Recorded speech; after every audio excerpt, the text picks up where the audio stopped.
أجمعين أما بعد Bismillahirrahmanirrahim. Dasar-dasar pengetahuan umum ibadah. Berpikir kritis dalam perspektif Al-Quran. Sekedar perlu kita ketahui, pada abad ke-21 kita sebagai manusia membutuhkan keterampilan untuk bertahan dalam kuantum perubahan yang selalu menuntut respon. Keterampilan yang diidentifikasi untuk bertahan hidup di dunia abad ke-21 telah menuntut produk dari masyarakat yang dilengkapi dengan pengetahuan dan keterampilan abad ke-21. Keterampilan ini adalah keterampilan berpikir kritis, kreativitas, kolaborasi, dan komunikasi. Studi terbaru menunjukkan perlunya mendesain ulang kebijakan, budaya teknologi tinggi, dan strategi baru bagi negara-negara untuk mempertahankan ekonomi mereka, karena dunia abad ke-21 didasarkan pada ekonomi berbasis pengetahuan yang dapat dihasilkan dari penemuan dan inovasi. Hal ini merupakan faktor penting yang menentukan keberhasilan sistem pendidikan. Makna berpikir kritis. Berpikir kritis menurut Q, Lee, dan Ellis tahun 2017 dalam Thinking, Skill, and Creativity merupakan jenis pemikiran terfokus yang pemikir secara analitis dan konsisten, menginduksi kriteria dan standar intelektual, bertanggung jawab untuk membangun pemikiran, mengendalikan konstruksi pemikiran sesuai dengan standar, dan mengevaluasi pemikiran berdasarkan tujuan, kriteria, dan standar. Konsensus definisi para ahli memahami pemikiran kritis sebagai penilaian yang bertujuan untuk menghasilkan interpretasi, analisis, evaluasi, dan kesimpulan, serta penjelasan mengenai bukti konseptual, metodologis, kategorikal, atau kontekstual yang menjadi dasar penilaian tersebut. Berpikir kritis lebih lanjut dipandang sebagai refleksi yang dinamis, gigih, dan hati-hati terhadap kepercayaan atau bentuk pengetahuan berdasarkan sudut pandang dan kesimpulan.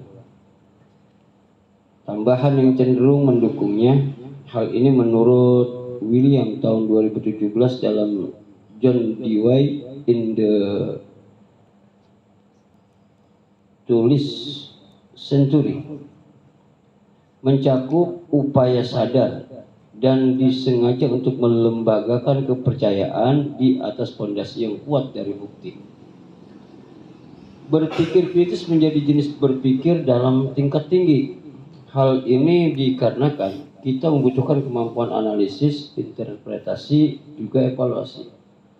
Berpikir kritis dalam perspektif Al-Quran, komponen berpikir kritis yang diusulkan oleh para sarjana barat sebenarnya telah lama diungkapkan oleh Al-Quran sejak abad ke-14.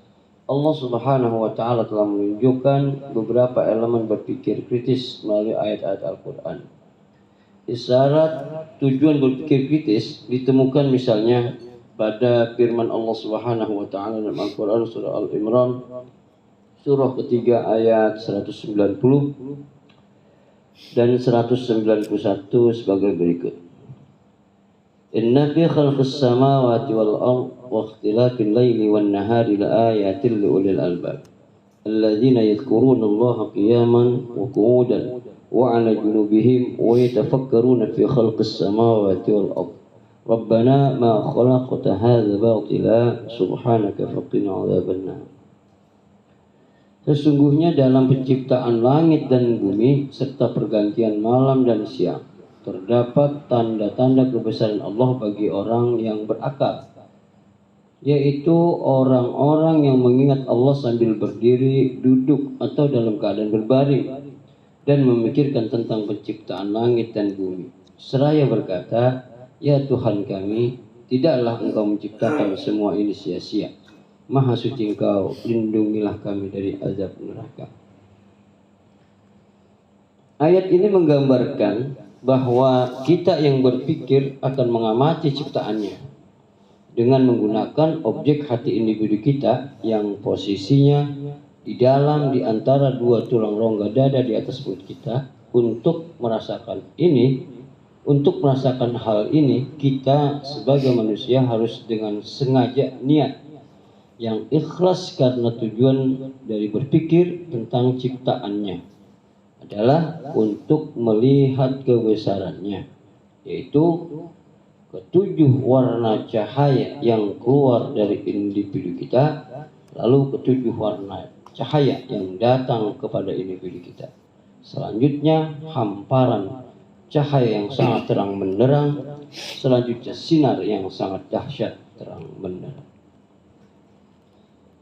Analisis informasi.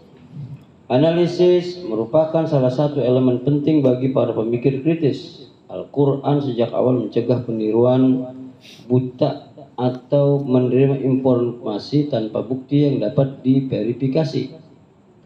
Setiap berita yang dibawa kepada kita seseorang perlu dipastikan kebenarannya. Jika tidak, kita dapat menimbulkan penilaian yang salah atau menyakiti jiwa kita karena ketidaktahuan kita. Isyarat ini terdapat pada firman Allah Subhanahu wa taala dalam Al-Qur'an surah Al-Hujurat surah ke-49 ayat 6. Ya ayyuhalladzina amanu in ja'akum fasiqun binaba'in fatabayyanu in tusibu qauman bijahalatin fatusbihu 'ala ma fa'altum nadimin. Wahai orang-orang yang beriman, jika seorang fasik datang kepadamu membawa berita penting, maka telitilah kebenarannya agar kamu tidak mencelakakan suatu kaum karena ketidaktahuanmu yang berakibat kamu menyesali perbuatanmu itu. Selain ini, Al-Quran secara nyata mengutuk sekelompok kita sebagai manusia dan jin karena kelalaian kita, karena tidak menggunakan kemampuan akal kita untuk memahami realitas. Firman Allah Subhanahu wa taala dalam Al-Qur'an surah Al-A'raf surah ke-7 ayat 179. Wa laqad zara'na li jahannama katsiran minal jinni wal ins lahum qulubun la yafqahuna biha wa lahum a'yunun la yubsiruna biha wa lahum adhanun la yasma'una biha ulaika kal an'ami bal hum adall ulaika humul ghafilun. Sungguh kami benar-benar telah menciptakan banyak dari kalangan jin dan manusia untuk masuk neraka jahanam karena kesesatan mereka. Mereka memiliki hati yang tidak mereka pergunakan untuk memahami ayat-ayat Allah dan memiliki mata yang tidak mereka pergunakan untuk melihat ayat-ayat Allah, serta memiliki telinga yang tidak mereka pergunakan untuk mendengarkan ayat-ayat Allah. Mereka seperti hewan ternak, bahkan lebih sesat lagi. Itulah mereka orang-orang yang lengah.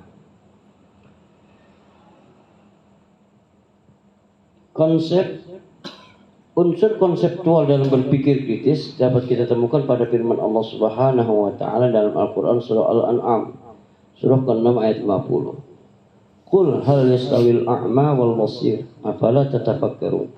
Katakanlah, apakah sama orang yang buta dengan orang yang melihat? Apakah kamu tidak memikirkannya?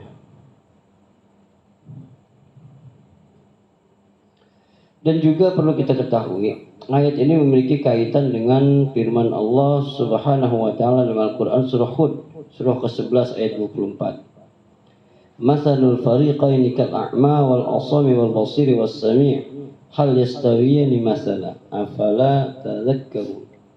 Perumpamaan kedua golongan kafir dan mukmin seperti orang buta dan orang tuli dengan orang yang dapat melihat dan yang dapat mendengar.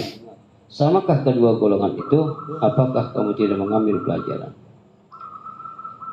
Jadi sudah sangat jelas buat kita, kedua ayat Al-Quran di atas adalah sampel yang menekankan unsur konseptual yang membedakan antara dua kelompok, kita yang buta dan kita yang melek, huruf, dan juga kita yang kafir serta mukmin. Keterampilan membandingkan dan membedakan merupakan salah satu keterampilan berpikir kritis. Pertimbangan nalar Islam mendorong kita sebagai manusia untuk berpikir secara mendalam. Dengan berpikir, kita dapat menjauhi pendapat tanpa argumen yang valid, percaya pada hal yang menghalangi kebenaran, menghukumi sesuatu tanpa memeriksa dan berprasangka. Selain ini, menguatkan bukti dalam selama proses perdebatan pun kita tekankan. Seperti yang tercantum dalam firman Allah Subhanahu wa taala dalam Al-Qur'an surah Al-Baqarah surah kedua ayat 258. Alam tara ilal ladzi hajja Ibrahim fi rabbih an atahu Allahul mulk idh qala Ibrahim rabbiyal ladzi yuhyi wa yumiit qala ana uhyi wa umiit qala Ibrahim fa inna Allaha ya'ti bisyamsi minal masyriqi fa'ti biha minal maghribi fabuhita alladhi kafar wallahu la yahdil qawmal zalimin. Tidakkah kamu memperhatikan orang yang mendebati Ibrahim mengenai Tuhannya karena Allah telah menganugerahkan kepadanya orang itu kerajaan atau kekuasaan, yakni ketika Ibrahim berkata, tahukah yang menghidupkan dan mematikan? Orang itu berkata, aku pun dapat menghidupkan dan mematikan. Ibrahim berkata, kalau begitu sesungguhnya Allah menerbitkan matahari dari timur, maka terbitkanlah ia dari barat. Akhirnya bingunglah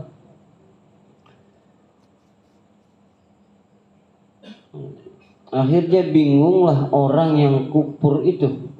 Allah tidak memberi petunjuk kepada kaum yang zalim. Jadi sudah sungguh sangat jelas buat kita dari kutipan ayat di atas. Keterampilan menilai rasionalitas suatu klaim adalah elemen penting dalam Al-Quran. Ayat tersebut menunjukkan bagaimana Nabi Ibrahim membungkam seorang penguasa yang kejam. Demikian pula pada firman Allah Subhanahu wa taala dalam Al-Quran surah Al-Baqarah surah kedua ayat 111. Wa qalu la yadkhulul jannata illa man kana hudan aw nasara tilka amaniyuhum kul hatu burhanakum in kuntum shadiqin. Mereka Yahudi dan Nasrani berkata, tidak akan masuk surga kecuali orang Yahudi dan atau Nasrani. Itu hanya angan-angan mereka. Katakanlah Nabi Muhammad, tunjukkan bukti kebenaranmu jika kamu orang-orang yang benar. Yang menyanggah klaim orang Yahudi sebagai satu-satunya orang yang layak masuk surga, Allah mengutuk mereka dengan mengungkap kecenderungan aneh mereka dan menantang mereka untuk menunjukkan bukti-bukti klaim mereka. 4 tipe manusia dalam memperlakukan Al-Quran. Akhlak kita seseorang, terutama kita seorang muslim, biasanya tercermin dari kedekatannya dengan Al-Quran. Ada 4 tipe kita sebagai manusia saat berinteraksi dengan Al-Quran. 1. Mengimani sepenuhnya. Tipe kita sebagai manusia atau golongan ini adalah golongan yang paling utama, karena kita mengimani dan mengikuti sepenuhnya apa yang terkandung di dalam Al-Quran. Selain membacanya, kita juga menghalalkan apa yang dihalalkan dan mengharamkan apa yang diharamkan.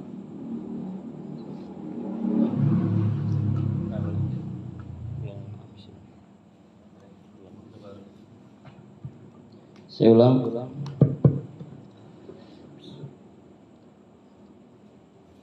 Tipe kita sebagai manusia atau golongan ini adalah golongan yang paling utama, karena kita mengimani dan mengikuti sepenuhnya apa yang terkandung di dalam Al-Quran. Selain membacanya, kita juga menghalalkan apa yang dihalalkan dan mengharamkan apa yang diharamkan, serta menjalankan seluruh konsekuensi hukum yang ada. Allah Subhanahu wa taala dalam Al-Qur'an surah Al-Baqarah surah kedua ayat 121, alladzina atainahumul kitaba yatluna haqqa tilawatihi ulaika yu'minuna bihi wa man yakfur bihi fa ulaika humul khasirun. Orang-orang yang telah kami beri kitab suci, mereka membacanya sebagaimana mestinya. Itulah orang-orang yang beriman padanya. Siapa yang ingkar padanya, merekalah orang-orang yang rugi. Kedua, menjadikan Al-Quran sebagai wirid. Bagi golongan ini, kita pantang meninggalkan Al-Quran dalam keseharian kita. Kita terus membiasakan lisan kita terus basah dengan tilawah. Tidak meninggalkan bacaan Al-Quran meski hanya sehari kecuali ada ujur syar'i. Kita juga membuat waktu khusus untuk membaca Al-Quran dan tidak tersibukkan dengan perkara lain. Allah gambarkan dalam firman-Nya bahwa banyak kita beralasan karena sakit sehingga tidak membaca Al-Quran karena kesibukan kerja, dan mungkin ada kita yang beralasan disibukkan dengan jihad di jalan Allah kemudian lalai dari membaca Al-Quran. Namun Allah mengingatkan agar terus membaca Al-Quran meski dari surah atau ayat yang mudah.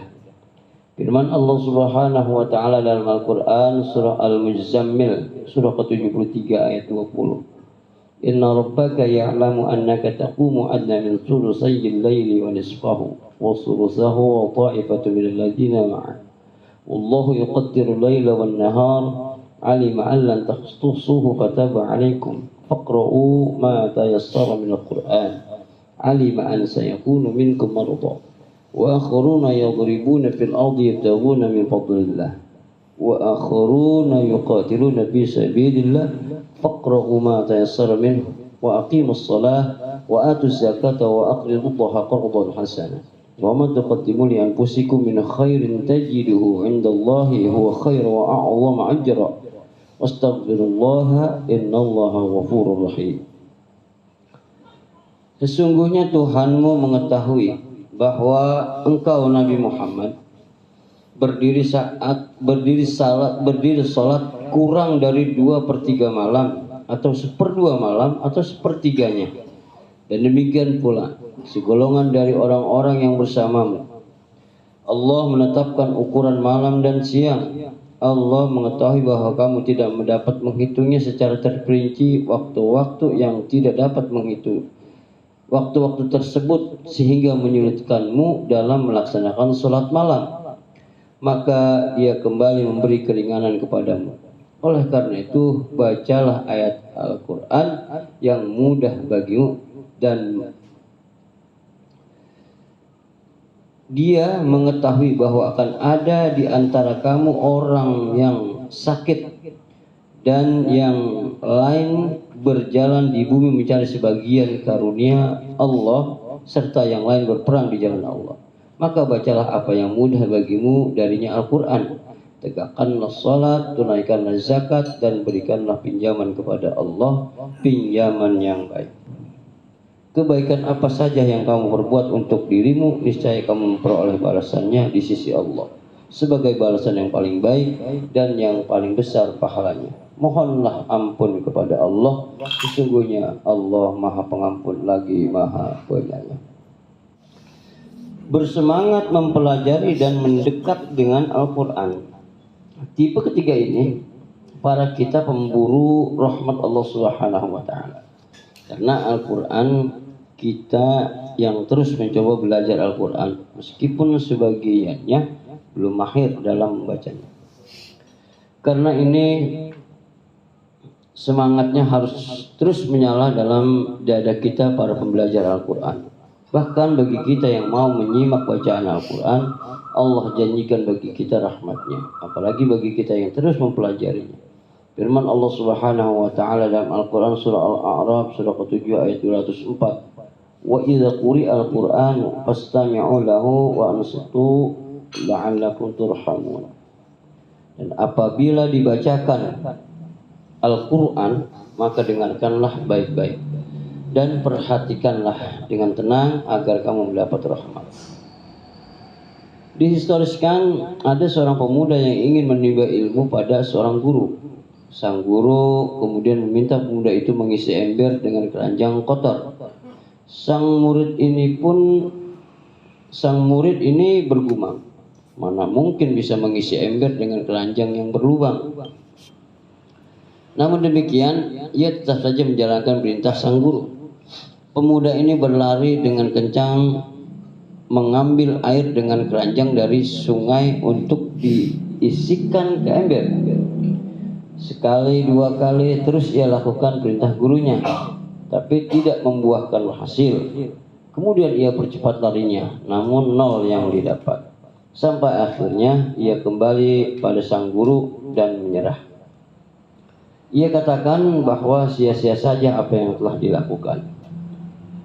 Melihat hal ini, sang guru tersenyum dan berkata, "Wahai muridku, tidak ada yang sia-sia dari usahamu. Lihatlah keranjangmu tadi yang penuh dengan lumpur, tapi sekarang bersih, tidak ada kotoran sedikit pun." Begitulah analogi bagi kita yang mau belajar Al-Quran. Bisa jadi sudah berbulan-bulan belajar, tapi belum juga lancar membaca Al-Quran. Jangan menyerah dan yakinilah, bisa jadi dari setiap huruf yang kita lantunkan dengan terbata-bata ini, Allah bersihkan dosa-dosa yang pernah kita lakukan, serta dilembutkan individu kita agar dapat merasakan objek hati individu kita hidup atau berdetak atau berdenyut menyebut asmanya senantiasa, yang posisinya di antara dua tulang rongga dada di atas perut kita, dan Allah turunkan rahmatnya. Keempat, mencampakkan Al-Quran. Inilah golongan yang semoga kita terhindar darinya. Sampai Rasulullah SAW mengadukan penyakit ini kepada Allah. Berkatalah Rasul, firman Allah Subhanahu wa taala dalam Al-Qur'an surah Al-Furqan surah ke-25 ayat 30. Wa qala ar-rasulu ya rabbi inna qaumi ittakhadhu hadzal qur'ana mahjura. Rasul Nabi Muhammad berkata, "Wahai Tuhanku, sesungguhnya kaumku telah menjadikan Al-Qur'an ini sebagai sesuatu yang diabaikan." Ibnu Qayyim menjelaskan bahwa sikap mahjura bisa berwujud dalam 5 bentuk sebagai berikut. 1. Tidak tekun mendengarkannya. 2. Tidak mengindahkan hal dan haramnya walau dipercaya dan dibaca. 3. Tidak menjadikannya rujukan dalam menetapkan hukum menyangkut prinsip-prinsip agama dan perinciannya. 4. Tidak berupaya memikirkan dan memahami apa yang dikehendaki Allah yang menurunkannya. Yang 5, tidak menjadikannya sebagai obat bagi penyakit-penyakit hati. Allahumma shalli ala Muhammad wa ala ali Muhammad.